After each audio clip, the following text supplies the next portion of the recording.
Inigo Pascual, ikinabahala ng mga fans matapos tila mapilayan sa gitna ng mall show.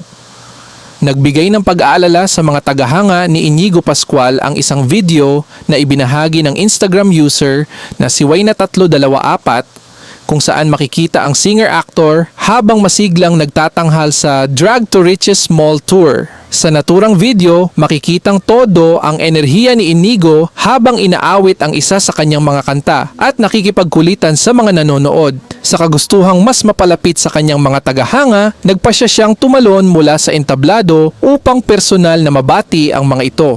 Gayunman, tila hindi naging maayos ang kanyang paglapag dahil mataas din ang stage na kanyang pinanggalingan. Agad na napansin ng ilan na tila napilayan ang aktor-singer matapos ang pagtalon. Sa kabila nito, ipinakita ni Inigo ang kanyang dedikasyon sa kanyang mga tagahanga dahil hindi niya hinayaang maantala ang palabas at ipinagpatuloy pa rin niya ang kanyang pag-awit. Dahil sa kumalat na video, maraming netizens ang nagpahayag ng pag-aalala at agad na nagpaabot ng mga mensahe ng suporta para sa aktor. Marami ang humanga sa kanyang pagiging profesional at sa pagpapatuloy ng kanyang performance sa kabila ng tila pananakit na kanyang naramdaman. Ilan sa mga netizens ay nagkomento ng, "Pagaling ka agad, Inigo! Ingat lagi, sobrang taas ng stage at professional talaga si Inigo, pero sana okay lang siya." Sa kasalukuyan, wala pang opisyal na pahayag si Inigo Pascual hinggil sa insidente. Gayunpaman, umaasa ang kanyang mga tagahanga na hindi malubha ang kanyang naging pinsala at na agad siyang makaka-recover upang maipagpatuloy ang kanyang mga proyekto at mga pagtatanghal. Sa kabila ng hindi inaasahang pangyayari, lalong pinatunayan ni Inigo Pascual ang kanyang pagmamahal sa kanyang craft at sa kanyang mga tagahanga na patuloy namang nagdarasal para sa kanyang mabilis na paggaling.